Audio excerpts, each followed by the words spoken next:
Now, if we have a special resolution of a vector, let's say that we have two axes that are perpendicular to one another with our resultant force, and we draw our parallel lines, we're going to have a force in the x direction and a force in the y direction that are 90 degrees difference from one another. Okay, this is a special format, and we call this Cartesian.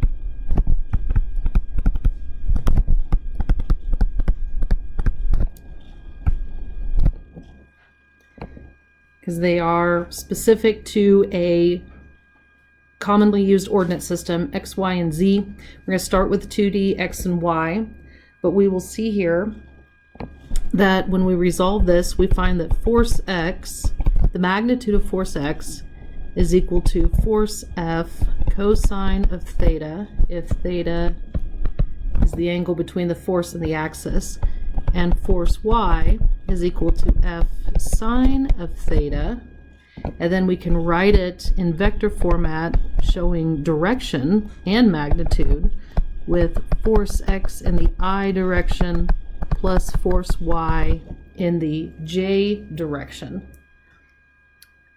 All right, now something we're going to use a little bit later, so we're going to bring it up now, is a unit vector. Okay, a unit vector only shows the line of action.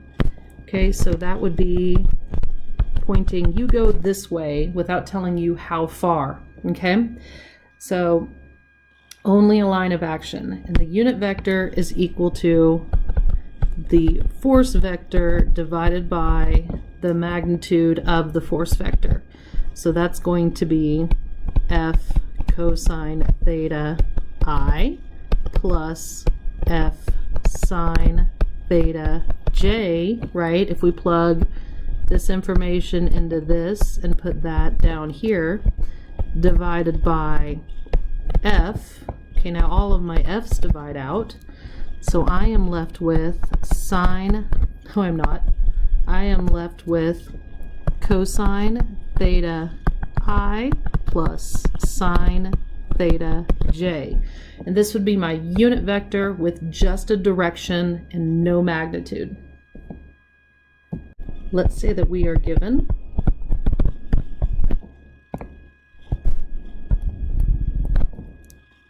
an xy axis, x, y, with a force of 250 pounds.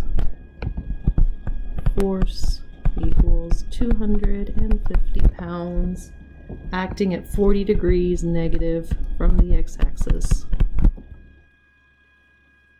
And I wish to find F in Cartesian format.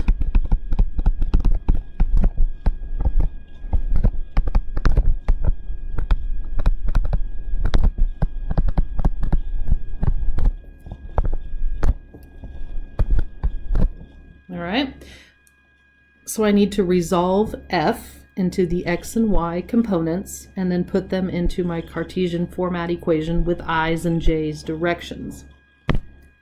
So my solution, okay, I'm going to start by drawing some lines because I like lines. So I'm going to have force x here, and I'm going to have force y here. We'll notice that y acts in the negative direction.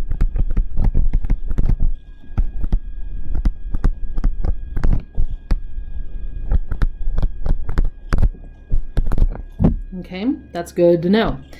All right, so we have the 40 degrees from the horizontal, just like we did up here, meaning that force X's magnitude is going to be 250 pounds times the cosine of 40 degrees, and this will equal 192 pounds. We also have force Y, which will be 250 pounds, sine of 40 degrees, and that magnitude is 161 pounds. So those are magnitudes, and now we need direction.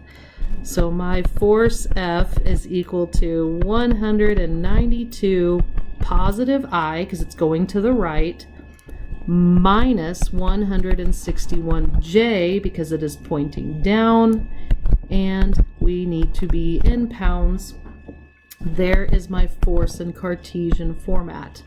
Can we go backwards? Absolutely. Let's say that we are given a force vector that is represented by negative 3I plus 5J. And we are in kilonewtons. Find the magnitude and direction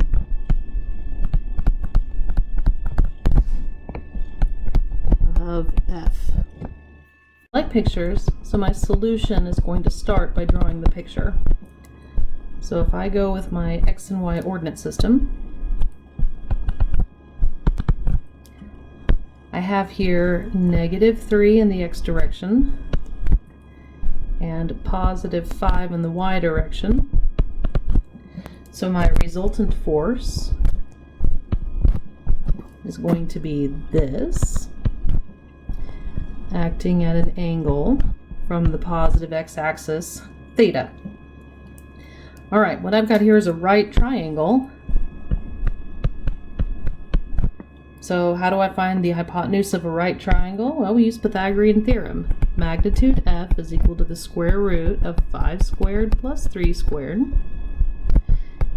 And that is equal to 5.83. And we are in kilonewtons. And then if I want alpha, because alpha is easier to calculate than theta, so alpha is going to equal to the inverse tangent of opposite 5 over adjacent 3. And so that is equal to 59 degrees, which means theta is equal to 180 degrees minus alpha. That's going to be that 59 plugged in here. So theta is equal to 121 degrees from the x-axis. So that means our F with magnitude and direction is 5.83 kilonewtons, acting at 121 degrees.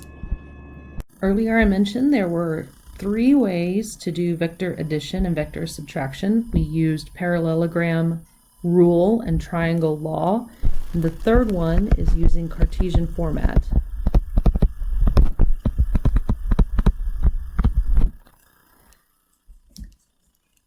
So step 1 would be resolve vectors into Cartesian format. And then 2 would be add like directions. So all the i's would add together, all the j's would add together, and then when we get to 3D, all the k's would add together. Okay, see, 2 steps, much easier than the other 2 rules, right? So let's say we are given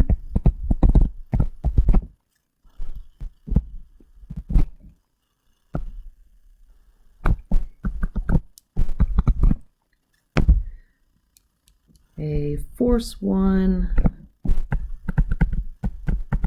with a magnitude of 250 pounds acting at 35 degrees from the horizontal, and then force 2 with a magnitude of 150 pounds, and it is acting at a 345 angle from the negative horizontal. I want to find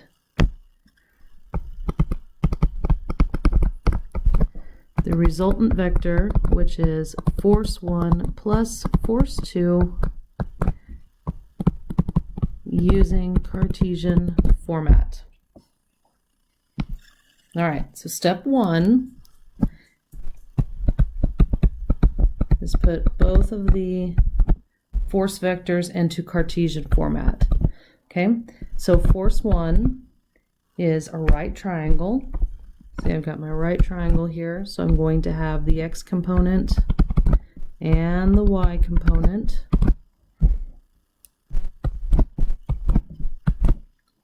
Okay, so force x is adjacent to the angle, so that is going to be 250 cosine of 35 degrees I plus 250 sine of 35 degrees J. And both of them are positive because it's in the first quadrant. I'm moving to the right, which is the positive direction, and up, which is the positive direction. And for those of you that like decimals, force 1 is equal to 204.8 I plus 143.4 J, and we are in pounds for that force. Force 2, we can use similar triangles for this one. So I have my horizontal, which is negative 3/5 of 150 I, because it's going to the left, and then plus, because it's going up, 4/5 of 150 J, and this will give us force 2 is equal to negative 90 I plus 120 J, and again this will be in pounds.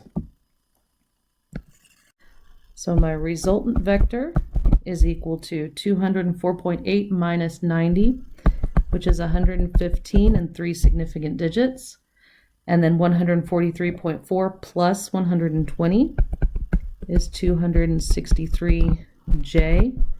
When we keep those units throughout, we are still in pounds.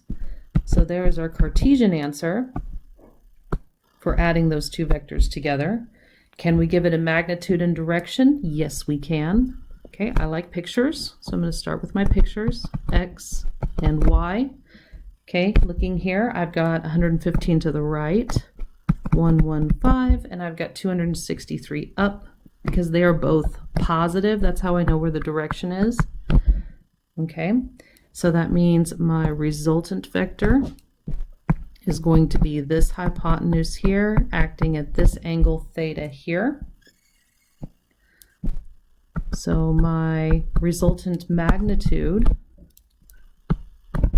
is equal to the square root of 115 squared plus 263 squared, and that is equal to 287 pounds.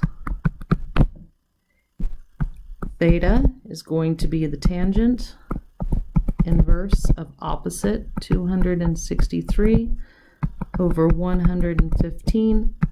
So theta is equal to 66.4 degrees in 3 significant digits. So my resultant vector could also be represented as 287 pounds acting at 66.4 degrees.